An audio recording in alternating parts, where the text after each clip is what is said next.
What's going on there, Pyros? Today we have Jigsaw by Pyro Predator. Nice little fountain. Let's go ahead and check it out and see what it does. Jigsaw.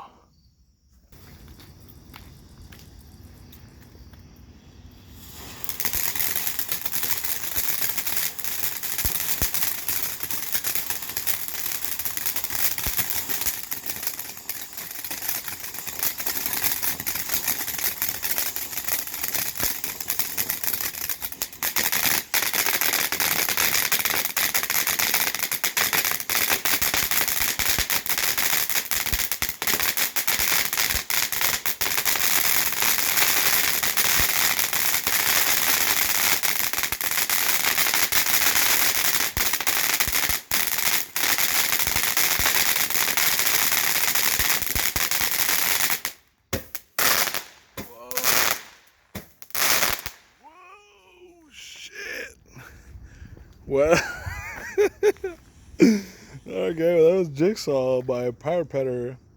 That was pretty cool, guys. Had a nice little happy ending in the end. All right, Pyros, to the next one.